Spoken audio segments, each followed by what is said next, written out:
안녕하세요. 1월 7일 새해 2020년이 들어서 첫 주의 금요일입니다.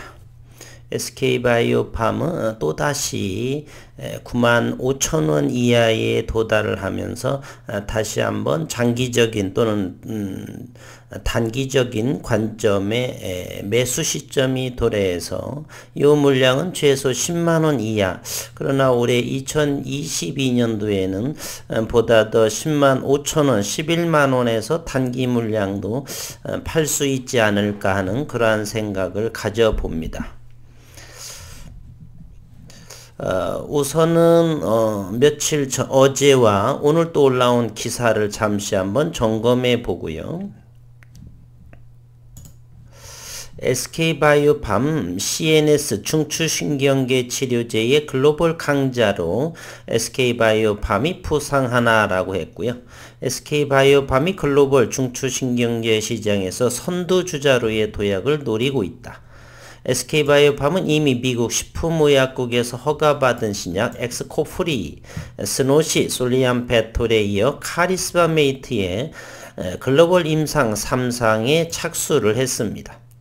SK바이오팜이 개발이 까다롭기로 이름난 CNS 치료제 시장에서 신약으로 승부수를 띄워서 있었던 데는 한우물 파기 전략. 저도 이 한우물 파기를 좋아합니다. 책을 공부하게 되면 단권화 작업이라고 그러죠. 이것저것 하지 않고 하나의 메인 삼아서 여러 번, 그리고 다른 것은 레퍼런스를 하면서 한 곳에서 이러한 부분들을 해놓는 한우물 파기. 예전에는 책을 공부하더라도 한 권을 여러 번 보고 그랬는데, 요즘의 학생들을, 저도 학생들을 가리켜 보다 보면은 자꾸 이 책 저 책을 보면서 박학은 다지 않고 다식만 하는 되는 것이 아니라 넓게 박학은 되어도 다식이 되지 않아요. 어느 한 부분에 대해서 깊게 많이 하는 것, 어떤 것이 더 옳다 그러다를 말할 수는 없는데, 기초를 하는 데 있어서는 넓게 두루 보는 것도 물론 중요하겠지만 어떤 한쪽의 기본 베이스를 잘 정확한 개념으로 많이 아는 것이 중요하지 않나, 그런 의미로 이 SK바이오팜의 중추신경제의 신경계통의 치료제 한우물 파기 전략이 먹혀들었다는 그러한 평가를 받고 있습니다. 중추신경계의 치료제 강자가 된 SK바이오팜, 어제 SK바이오팜은 레녹스가스토 증후군, 희귀 난치성 소아 뇌전증 치료제 카리스마메이트가 글로벌 임상 3상에 돌입을 했다라고 밝혔고, 소아 그리고 성인 레녹스가스토 증후군 환자 250여 명을 대상으로 미국, 유럽 등 60여 개 기관에서 임상 3상이 진행될 예정이라고 했습니다. 2025년 앞으로 3년 정도가 되겠네요. 글로벌 시장 출시가 목표이며 미국에서는 약 4만 8천 명의 환자가 질환을 앓고 있고 세계적으로는 10만 명의 환자가 있는 것으로 추정이 된다고 합니다.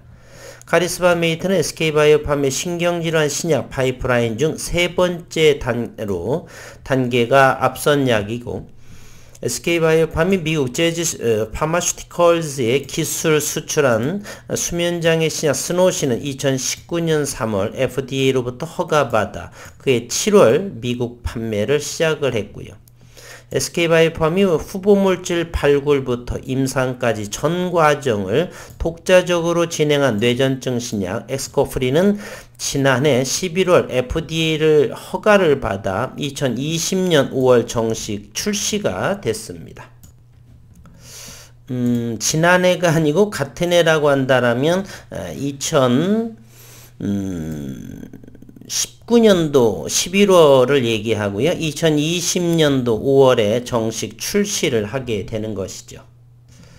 이들 두 약물은 글로벌 시장 영향력을 확대하고 있는 모양새이며, 지난해 3분기 기준 엑스코프리 처방수는 최근 10년간 출시된 뇌전증 경쟁 신약의 17개월 차 분기 평균 대비 74%를 상회한다.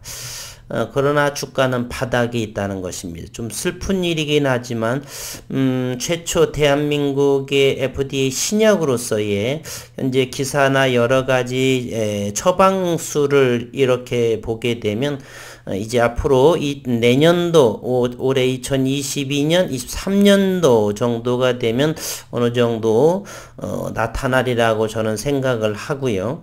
다만 미국 시장에서의 엑스코프리 매출액은 199억 원으로 2분기 매출 188억 원 대비 6% 성장에 그쳤습니다. 당시 SK바이오팜은 도매상 재고 수준의 일시적 변동 영향이라고 밝혔었고 스노시도 지난해 3분기 1925만 달러 231억 원의 글로벌 매출을 기록을 합니다. 전년 동기 대비 111.2%가 오른 수치. 업계에서는 SK바이오팜을 CNS 치료제 분야 강자로 평가할 만하다라고 현재 입을 모으고 있습니다.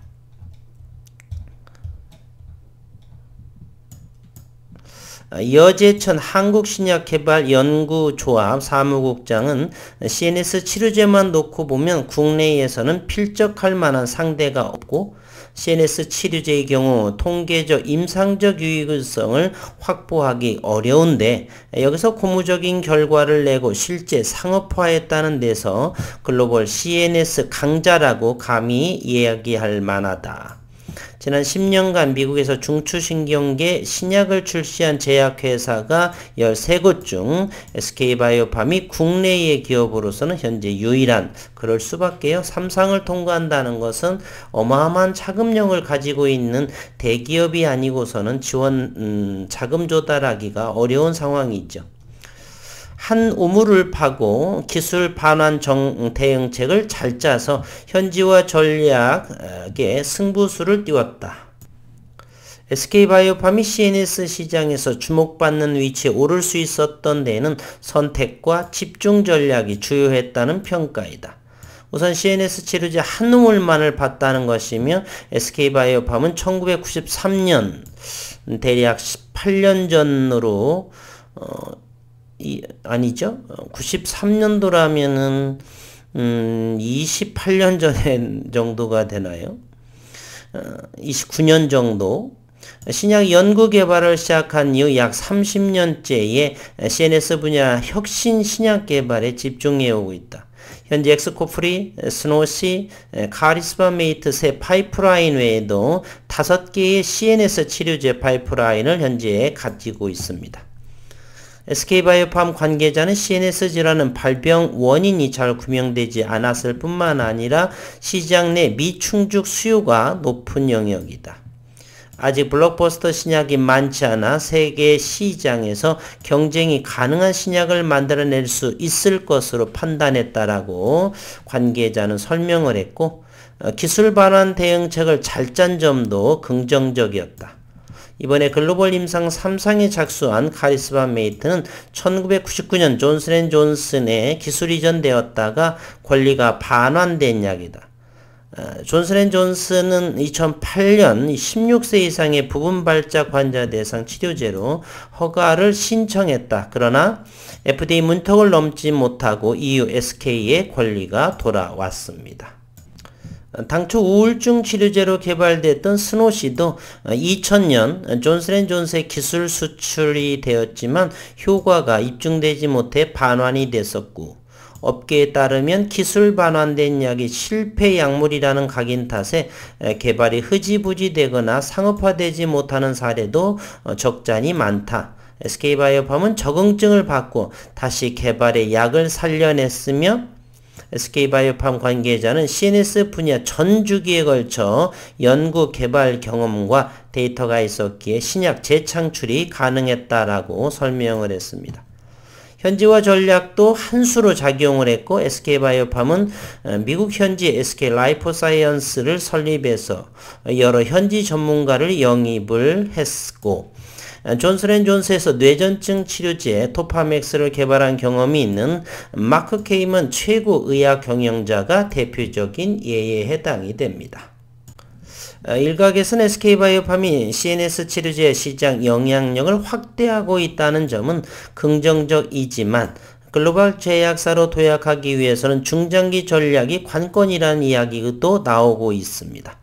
이에 따라서 회사 관계자는 뇌질환 치료제 개발 과정 중에 축적된 뇌혈관 장벽 투과 약물 개발 역량을 바탕으로 해서 뇌종양 그리고 뇌전이 비율이 높은 고형암 치료제로 R&D 연구개발 영역을 확장 중이다.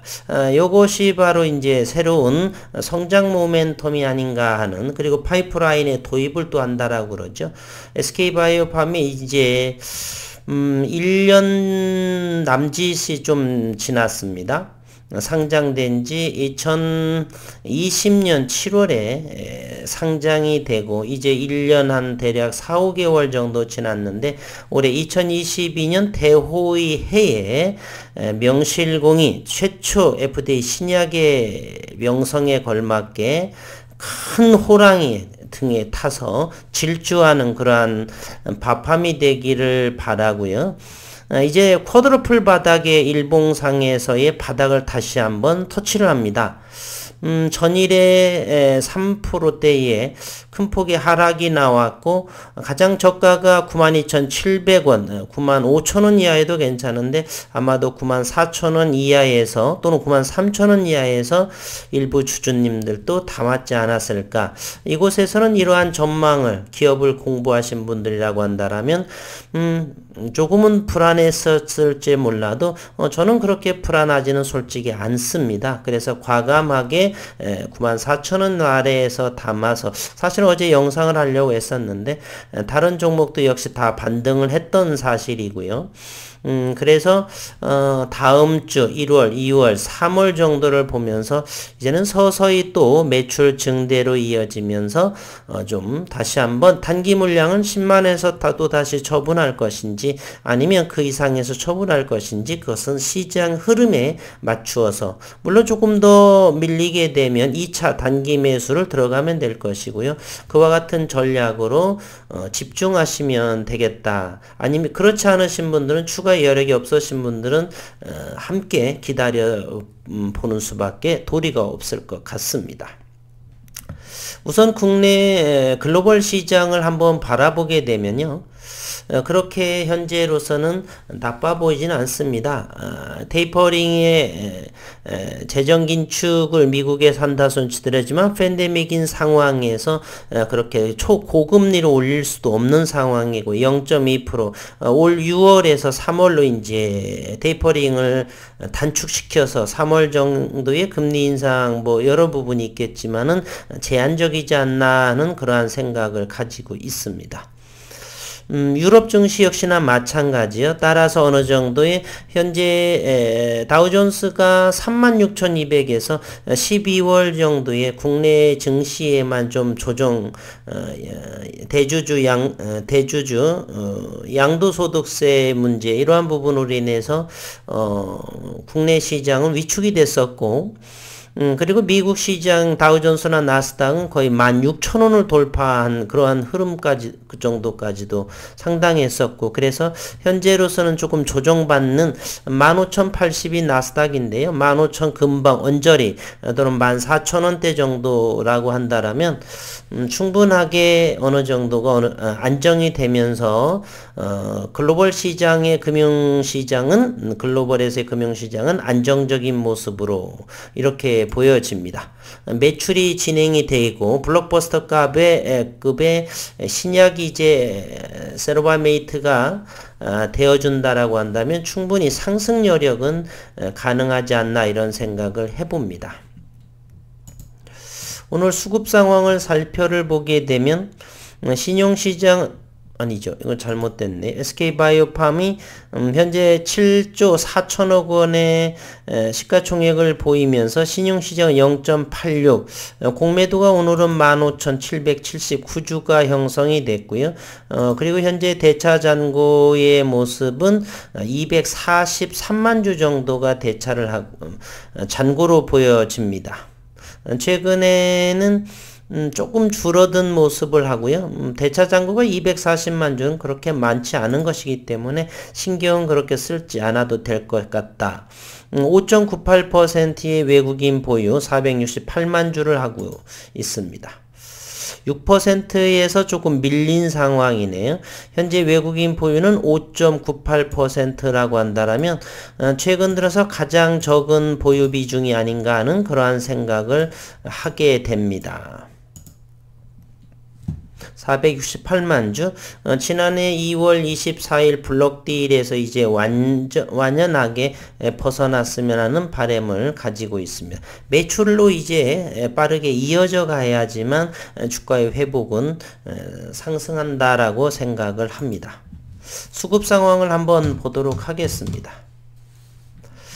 수급을 SK바이오팜에 오늘은 1300주 들어오는 모습, 최근에 올해에 들어와서도 외국인은 34,000, 43,800, 54,000주 어제까지 지속적으로 팔았고, 기관 투자가 역시 연기금의 위주로 해서 금융투자 전 기관이 이렇게 매도를 하는 그러한 상황에서 10만원이 무너졌던 사실이죠. 이제 1월 중 어느 시기부터 서서히 다시 95,000원대 근방에서 이렇게 하방 경직이 되면서 매출과 함께 다시금 10만원대를 안착을 하면서 올해에는 어느 정도 상승을 한번 기대해 보도록 해보겠습니다. 분봉의 흐름으로 투자 심리를 한번 보겠습니다. 여전히 10월에 93,000원, 4,000원에 바닥권의 형성을 한번 하고요. 그리고 12월에도 역시 93,000원대 정도의 저점, 그래서 트리플 형성, 4쿼드러플 정도, 여기까지를 보게 되면 쿼드러플, 여기를 무시하게 되면 트리플로서 현재의 바닥을 잘 다지고 있다. 이제 다음 주와 1월 중에 어느 정도에서 10만원이 이 선이라고 하는 사실을 기억하고 이 부분과 이 부분까지 이번에는 서서히 이제 올해는 10만원이 아닌 그 위에서 단기 물량을 처분해서 단기와 장기를 병행해서 손절의 폭을 좀 줄이면서 평단가를 낮추는 또 주수를 늘리는 그러한 전략으로 장기적인 관점으로 SK바이오팜을 응원합니다. 어느 19분 2분 정도 제가 댓글로 보았는데 그분께서는 바팜으로 이제 주식을 끝까지 정리하겠다. 몇 년이든 걸려서 이런 생각도, 이것이 향후 텐베거가 될지 뭐 세븐버그가 될지는 세븐스가 될지는 모르겠지만 어쨌든 응원 드리면서 지난해 수고 많으셨고 정말로 수고 많으셨고 올해의 이민년 대호의 해에 SK바이오팜 바팜의 큰 성장을 응원하도록 하겠습니다. 한 주 동안 수고 많으셨습니다.